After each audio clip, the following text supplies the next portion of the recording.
ರಾಜ್ಯ ಸರ್ಕಾರದಿಂದ ವೈಜ್ಞಾನಿಕ ಬೆಲೆ ಕೊಡುತ್ತೆ ಸರ್.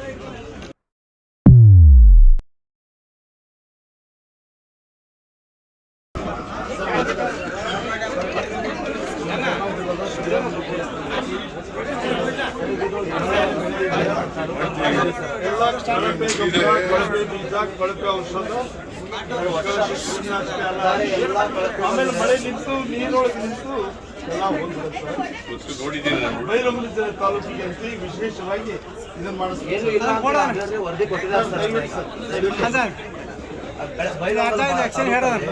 ಯಾವುದೇ ಇದಾಗಿಲ್ಲ ಅಂತ ಹೇಳಿ ವರದಿ ಕೊಟ್ಟಿದ್ದಾರೆ ಸರ್. ಅದನ್ನ ತಾವು ಗಮನ ತಗೊಂಡು ದಯವಿಟ್ಟು ಅದನ್ನು ಮಾಡ್ಕೊಬೇಕು.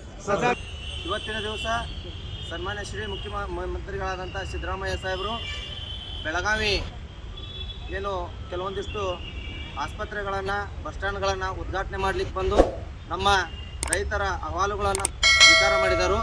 ಮೊದಲನೇದಾಗಿ ನಮ್ಮ ಬೆಳಗಾವಿ ಜಿಲ್ಲೆಯಲ್ಲಿ ಮೂಲ ಬೆಳೆಗಳಾದಂಥ ಭತ್ತ, ಕಬ್ಬು, ಸೋಯಾಬೀನ್ ಉಳ್ಳಿಯಾಗಿರ್ಬೋದು, ಇವೆಲ್ಲ ಈ ವರ್ಷ ಅತಿವೃಷ್ಟಿ ಮಳೆಯಿಂದ ಎಲ್ಲ ಹಾಳಾಗಿದ್ದವು. ನಮ್ಮ ಸಂಘಟನೆಯಿಂದ ನಾವು ಈಗಾಗಲೇ ಕಬ್ಬಿನ ಒಂದು ದರವನ್ನು 5,000ವರೆಗೆ ಮಾಡಿಕೊಡ್ಬೇಕು ಮತ್ತು ಕಾರ್ಖಾನೆ ಒಂದೇ ಸಾರಿಯಾಗಿ ಎಲ್ಲ ಕಾರ್ಖಾನೆ ಚಾಲ್ತಿ ಆಗಬೇಕಂತೇಳಿ ಮನವಿಯನ್ನು ಕೊಟ್ಟಿದ್ದೀವಿ. ಪ್ರತಿ ವರ್ಷದಂತೆ ಏನು 18 ವರ್ಷಗಳ ಕಾಲ ಹಿಂದಿನಿಂದ ಕೂಡ 2,800ರಿಂದ 3,000 ರೂಪಾಯಿ ಕಬ್ಬಿಣ ದರ ಐತಿ. ಆದ್ರೆ ಇವತ್ತು ಒಂದು ತೊಲೆ ಬಂಗಾರ 60,000 ರೂಪಾಯಿ ಇದ್ದಿದ್ದು 1,20,000 ಆಗೈತಿ. ಮಾನ್ಯ ಘನ ಸರ್ಕಾರ ಇರ್ಬೋದು, ಅಧಿಕಾರಿಗಳು ಇರ್ಬೋದು, ಏನೊಂದು ಕಬ್ಬಿನ ರೇಟನ್ನು 5,000 ಏನು ಮಾಡಬೇಕಂತ ನಾವು ಇಟ್ಟಿದ್ದೀವಿ. ಇದನ್ನು 5,000 ಮಾಡಲೇಬೇಕಂತ ತಮ್ಮಲ್ಲಿ ಮನವಿಯನ್ನು ಮಾಡ್ಕೊತೀವಿ. ನಾವು ಪ್ರತಿ ಸಲ ಹೋರಾಟದಲ್ಲಿ ಹೇಳ್ಕೊಂತ ಇರ್ತೇವೆ, ನಮ್ಮ ರೈತರಿಗೆ ವೈಜ್ಞಾನಿಕ ಬೆಲೆ ಬೇಕು. 10 ವರ್ಷದಿಂದ ನಾವು ಅದ ಬೆಲೆ ಒಳಗೆ ಸಾಯತ್ತವ ವೈಜ್ಞಾನಿಕ ಬೆಲೆ ಬೇಕಂತ ಇವತ್ತು ಕೂಡ ನಾವು ಬೆಳಗಾವಿಗೆ CM ಅವ್ರು ಏನು ಬಂದಿದ್ದಾರಲ್ಲ ಇವರಿಗೆ ತಿಳಿಸಿದಾವೆ. ಈಗ ಮನವಿಯ ಮುಖಾಂತರ ರೈತರೆಲ್ಲರೂ ಒಗ್ಗಟ್ಟಿನಿಂದ ನಮ್ಮ ರಾಜ್ಯ ರೈತ ಕರ್ನಾಟಕ ಸಂಘದಿಂದ ರೈತ ಒಗ್ಗಟ್ಟಿನಿಂದ ನಾವು ಮನವಿ ಸಲ್ಲಿಸಿದವರಿಗೆ ಕಬ್ಬಿನ ಬೆಲೆ ನಿಗದಿತ ಬೆಲೆ ಆಗಬೇಕು. 5,500 ರೂಪಾಯಿ ಬೆಲೆ ಕೊಡಲೇಬೇಕು. ಯಾಕಂದ್ರೆ ಸಾಕಷ್ಟು ಖರ್ಚದ ನಮಗೆ, ಸಾಕಷ್ಟು ರೋಗ ಅದಾವ ಮತ್ತು ಇಳುವರಿ ಕಡಿಮೆ ಈ ವರ್ಷ. ಎಲ್ಲರೂ ಕಾರ್ಖಾನೆ ಒಂದೇ ಸಲ ತೆಗಿಬೇಕು. ಎಲ್ಲ ಕಾರ್ಖಾನೆಗಳು ರೈತರ ಪರವಾಗಿರ್ಬೇಕು. ಆ ರೀತಿ ಮತ್ತು ಕಾರ್ಖಾನೆ ಒಳಗೆ ಕಬ್ಬು ಲೂಟಿ ಆಗಬಾರ್ದು. ಇವನ್ನೆಲ್ಲ ಹಾಕ್ಯಾರ ಮನವಿ ಮುಖ್ಯಮಂತ್ರಿಗಳಿಗೆ ಕೊಟ್ಟವ. ಅವ್ರು ಏನಾದ್ರೆ ರೈತರ ಪರ ಸರ್ಕಾರ ಇದ್ರ, ರೈತರ ಪರ ಮುಖ್ಯಮಂತ್ರಿ ಇದ್ರ, ಆಡಳಿತ ರೈತರ ಪರ ಇದ್ರೆ ಈ ರಾಜ್ಯದೊಳಗೆ ನಮಗೆ ನ್ಯಾಯಯುತವಾದ ಬೆಲೆ ವೈಜ್ಞಾನಿಕ ಬೆಲೆ ತಲುಪಿಸ್ಕೊಡ್ತಾರ. ಇಲ್ಲ ಅಂದ್ರೆ ಎಲ್ಲ ರೈತ ಸಂಘಟನೆಗಳು ಕೂಡಿ ಉಗ್ರವಾದ ಹೋರಾಟವನ್ನು ಮುಂದಿನ ದಿನಗಳ ಬೆಳಗಾವಿ ಒಳಗೆ ಮಾಡ್ತಾವಂತ ಹೇಳಿ ಇವತ್ತಿನ ದಿನ ನಾವು CM ಅವರಿಗೆ ಹೇಳಕ್ಕೆ ಇಷ್ಟಪಡ್ತೀವಿ.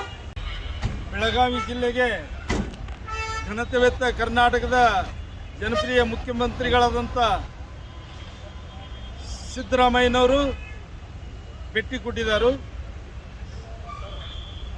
ಭೇಟಿ ಕೊಟ್ಟಿದ್ದು ಏನಾರು ಒಂದು ಅವ್ರದ್ದು ಇದನ್ನು ಉಳಿಬೇಕಂದ್ರೆ ರೈತರಿಗೆ ಭಾಳ ಅನ್ಯಾಯ ಆಗೈತಿ. ಸೋಯಾಬೀನ್ ಬೆಳೆ ಕಂಪ್ಲೀಟ್ ಫೇಲ್ಯೂರ್ ಆಗೈತಿ.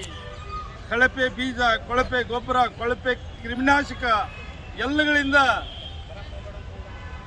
ಬೆಳೆ ಹಾನಿಯಾಗೈತಿ. ಏನೋ ಒಂದು 10-20% ಉಳಿದಿತ್ತು, ಅದು ಈಗ ಒಂದು 20 ದಿವಸದೊಳಗೆ ಮಳೆ ಆಗಿ ಕಂಪ್ಲೀಟ್ ನೀರಾಗಿ ನಿಂತು ಅದು ಹೋಗಿಬಿಟ್ಟು ಅದಕ್ಕೆ 150,000 60,000 ಒಂದು ಎಕರೆಗೆ ಖರ್ಚಾಗೈತೆ ರೈತಗೆ. ಅದನ್ನು ಪರಿಹಾರ ರೂಪದಾಗ ಕೊಡ್ಬೇಕಂತೇಳಿ ಏನೋ 2-3 ಸಾವಿರ ರೂಪಾಯಿ ಒಂದು ಎಕರೆಗೆ ಹೇಳತ್ತಾರು. ನಮಗೇನು ಅದೇನು ಸರಿ ಕಾಣುವಲ್ದು ಮತ್ತು ಸಮಂಜಸ ಕಾಣೋದಿಲ್ಲ ಅದು. ಅದಕ್ಕಾಗಿ ಒಂದು ಎಕರೆಗೆ 50,000 ಆದರೂ ಪರಿಹಾರ ಧನ ಕೊಡ್ಬೇಕಂತೇಳಿ ಸನ್ಮಾನ್ಯ ಮುಖ್ಯಮಂತ್ರಿ ಅವರಲ್ಲಿ ವಿನಂತಿಯಿಂದ ಬೇಡ್ಕೊಳ್ತೇವೆ. ಇದಕ್ಕೆ ತಪ್ಪಿದ್ರೆ ಉಗ್ರವಾದ ಹೋರಾಟ ಮಾಡ್ತೇವೆ. ಕರ್ನಾಟಕ ರಾಜ್ಯ ರೈತ ಸಂಘಗಳ ಮಹಾಸಂಘ ಒಕ್ಕೂಟ ಹಾಗೂ ವಿವಿಧ KRS ಪಕ್ಷ, ವಿವಿಧ ರೈತ ಸಂಘಟನೆಗಳಿಂದ ಉಗ್ರವಾದ ಹೋರಾಟ ಮಾಡ್ತೇವೆ ಅಂತೇಳಿ ತಮ್ಮ ವಾಹಿನಿ ಮುಖಾಂತರ ನಾನು ಕೇಳ್ಕೊಳ್ತೀನಿ.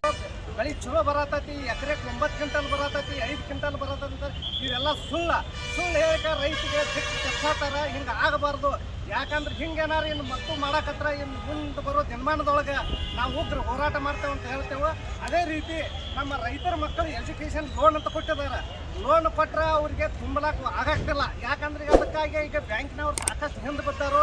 ಆ ಮಕ್ಕಳು ನೋಡ್ರಿ ಇನ್ನು ಎಜುಕೇಷನ್ ಈಗ ಮುಗಿದೈತಿ, ಅವ್ರ ನೌಕರಿನೂ ಐತಲ್ಲ. ಅದಕ್ಕೆ ಅದನ್ನು ಸಂಪೂರ್ಣ ಮನ್ನಾ ಮಾಡ್ಬೇಕಂತೇಳಿ ಈಗಾಗಲೇ ನಾವು ಲೆಟರ್ ಕೊಟ್ಟೆವು. ಇದನ್ನು ಮಾಡ್ಬೇಕಂತ ತಮ್ಮಲ್ಲಿ ಕೇಳ್ಕೊಡ್ತೇನೆ. ನಿಮ್ಮ ರಾಜ್ಯ ಸರ್ಕಾರದಿಂದ ವೈಜ್ಞಾನಿಕ ಬೆಲೆ ಕೊಡುತ್ತೆ ಸರ್. ಅದನ್ನ ಯುವಕರ ಆಶಯ ಸರ್. ಯಾಕಂದ್ರೆ ಯುವ ರೈತ ಅದೇ ತಪ್ಪಾರ ಸರ್ ಒಕ್ಕತನ ಮಾಡೋದ್ ಬಿಟ್ಟು. ಯಾಕಂದ್ರೆ ವೈಜ್ಞಾನಿಕ ಬೆಲೆ ಇಲ್ಲತ್ರಿ. ಸ್ವಲ್ಪ ವೈಜ್ಞಾನಿಕ ಬೆಲೆ ನಿಮ್ ಸರ್ಕಾರದಿಂದ ನಮ್ಮ ರೈತರ ಪರವಾಗಿ ಸ್ವಲ್ಪ ಕಾಳಜಿ ತಗೊಂಡ್ ಮಾಡ್ರಿ.